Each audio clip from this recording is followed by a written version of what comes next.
Hey, toy friends. So I'm bringing you something a little bit different today. I came across all my old Kenner Action Toy Guide catalogs, and I figured that this would be something good for us to kind of look through. I'm not going to have us do them all. A little bit of background. So when I was growing up, we had a very strict lights out sort of rule. And so if we had flashlights or anything, and my dad would come around and come check, he would take these things away. You'd usually never get them back. Even on the Nintendo, like if I was playing like Mega Man 2 and I didn't have paper to write down little bubble codes and wanted to save my game, I'd leave the system running and he would see the red light and turn it off. So I kind of got wise to a lot of these things and got a piece of electrical tape and stuck it over the little red light so he couldn't see that it was running, and then just make sure the TV was off. And then I would hide these books. So normally I would pick out one book I really wanted to look at the time, and I would stick it into the back of the sham of my pillow. So my pillows, I had these big pillows, and they had a sham that opened from the back. And so I would hide it up inside one side of the pillow if you reached underneath there. And I put that and the flashlight on the other side. And so when Dad came to check and he'd look under pillows and stuff, he would see that, hey, there's nothing under our pillow. And then, we were good to go to bed, knowing that this stuff was hidden up underneath the sham. Love doing that. So this is kind of like taken back to memory lane for me. So with that being said, these actually came in the Kenner box toys. So you'd get like a Robocop, this would come with it. The Joker's motorcycle would come with it. So all of your Kenner toys that came in a box had, for the most part, one of these catalogs. And so I loved getting some of these Kenner toys and opening up and checking out these catalogs, because I'd sit there and dream about all the stuff that I didn't have. And so I kind of want to share that love with you today in my Retro Madness story time, where we kind of get to go back and we get to look at this. So we're going to have a retro review at something really old and very fond and close to my heart. We're going to look at Kenner's Action Toy Guide from 1990. All right. So I can't wait to share it with you. And that's why I'm here talking toys.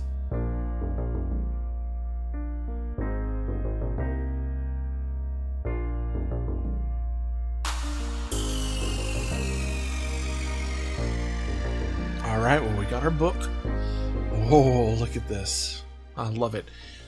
Dark Knight, Beetlejuice, The Real Ghostbusters, Shadow Strikers, starting lineup, Robocop and the Ultra Police, and Ratbink. It's going to be a fun one. Oh, looky there. The Dark Knight. I always loved their photography they had for this. I thought it was a lot of fun. Let's see. I had a wall scaler Batman. Let's see, Tech Shield Batman, I had Shadow Wing, and I had Iron Winch Batman. I've got Iron Winch the Winch, and I've got the Wall Scaler, and that's one of the Batman that I have now, but I always loved this one because it reminded me of the classic colors of Batman. I got this book actually with the Joker cycle, and I have it in a shadow box now. I love this motorcycle. I thought it was so cool. I did have the Batmobile. Now I got rid of it, and it kills me because I absolutely loved this version. Thought it was awesome. It had the pop-out guns and the missile, and it had the piece you'd hit the vents on the back and like roll it, and it would shoot fire out of it. I love this to the point that I broke pieces off of it. And then I had the Batjet. Yeah, this was a remake of Silverhawks jet. I really liked it a lot. The Turbo Wing, the Batwing, I kind of preferred the Toy Biz one instead, because I did have some of the Toy Biz stuff. I still do, but I don't know. I thought it was okay. I like the other one better. Now, of course, the role-playing Batman stuff, see, I was a little big for the role-playing stuff, so I didn't really get it, though. I looked into that one at one point. And I always wanted to be able to wear these, but I was a big kid, so like I was like very muscular and tall, so a lot of this stuff didn't fit me. Oh, Ratbink. Never could find any of these growing up. It seems like I came across these at one point, but I really wanted to get some of these. I thought they were so cool. And they're expensive now. They're really hard to find. Wow. This has got ramps on it. Oh, that's so cool. And of course, Robocop. Oh. So Robocop, I do have a Night Fighter, and I need a helmet and a gun to complete that one. I was able to get these. I have all these except for Willis Wilson and Ace Jackson. Of course, Jeff has the Robo Command vehicle, which I have a scanned set of stickers, so if you need a repro set, I have the data for that. And of course, got the bad guys. I came across this one time at a convention, and I had been trying to get this forever. And the guy wanted it, I think it was 20 bucks for him, and I didn't have any cash on me. And so he was like, well, I think there's a bank nearby. And so I was going to go to the bank, but there wasn't a bank. The closest bank was like 5 miles away, but they were going to charge me to leave and then come back. And I had my kid with me, and I couldn't get it. Another guy ended up buying it. And it's weird because he wouldn't take card or PayPal. The following year, the same guy sold me these, and he took card. I was like, really? Aye. And then, of course, I had the Robocycle. Man, such a cool line. And then, of course, starting a lineup, of course, you got Bo Jackson. Bo knows. Everybody knows Bo. National League Superstars. They for the Rangers, they do have a Nolan Ryan. I wouldn't mind getting that one. And, of course, another Bo Jackson. Like I said, Bo knows.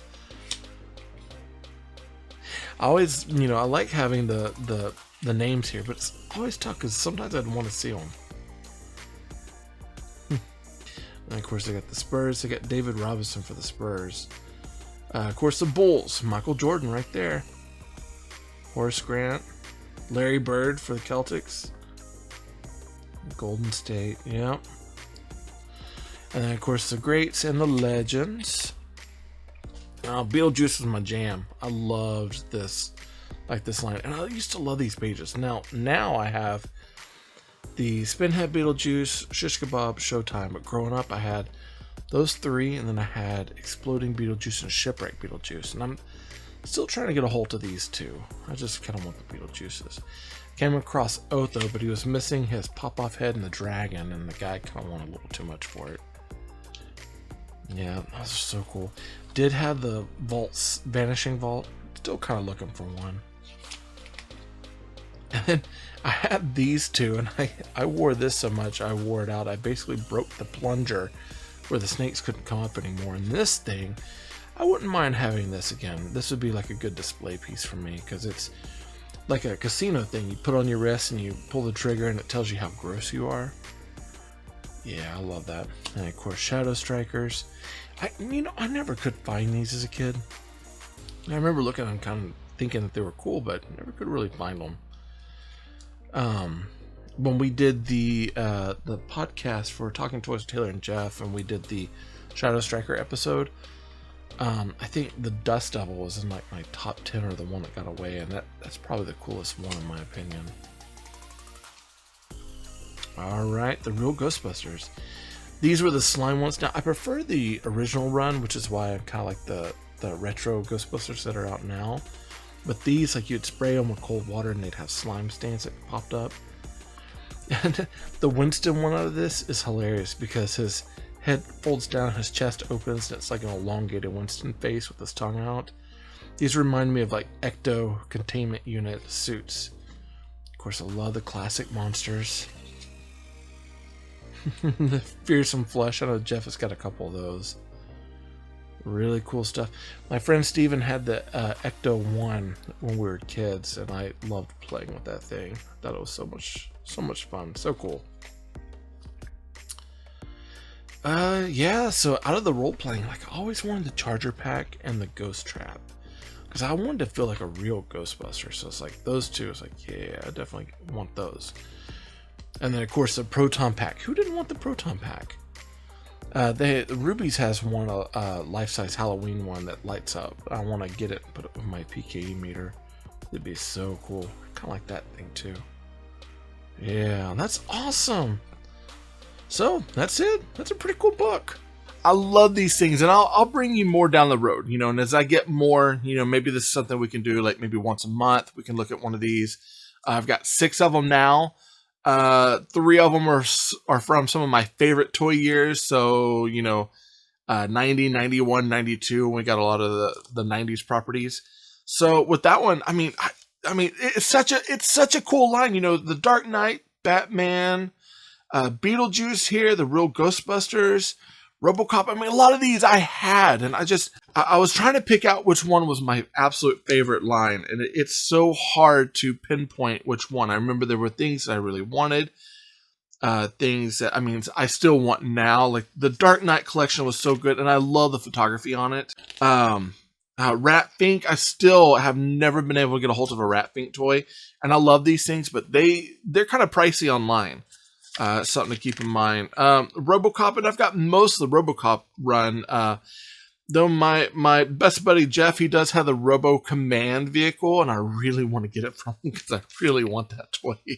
Also with Ed 260, I know that story I had, absolutely heartbreaking. I'm still on the look. One day I'll get him. Man, just such a cool, starting lineup. I have a few of these somewhere, some of the baseball guys. Man, Beetlejuice, I've got the original run of Beetlejuice. I'm only missing 2 to finish up my original run of Beetlejuice toys. The Vanishing Vault I'm still looking for. And, of course, the Gross Out Meter. If I had to get one of those things back between the mask and the Gross Out Meter, I'd definitely pick the Gross Out Meter. It seems so silly, but it was such a fun toy. These books are so much fun, and they're so amazing. So, yeah, look at that Proton Pack. Isn't that awesome? See, I'd love to get the Rubies one to go with my PKE meter I just got. They're really cool, and that's why I was so happy today to be able to sit there and share this with you. I hope you really enjoyed it. Remember, if you subscribed, thank you. Be sure to hit that bell up there so that way you can get any notifications from me on things that are coming up. If you haven't subscribed, I'm going to tell you to subscribe again. Go ahead and subscribe. It's easy. If you like the video, be sure to hit like down there. Also, in the comment section, let me know, what was your favorite line? What was your favorite piece that you got? Maybe the piece that you always wanted to get. If you have memories of this catalog, put that stuff down below so that way I can read it and I can reach out to you. Remember, they're not toys. They're action figure guides. So they're not even toys. They're paper of toys. Yeah. If you like what you see, be sure to hit that like button. Also, go ahead and subscribe to my channel. I'll have more of these toy videos coming to you soon. This episode of Tay Ray Gun was sponsored by Marvin Dog Media. To learn more about Marvin Dog Media, visit www.marvindogmedia.com.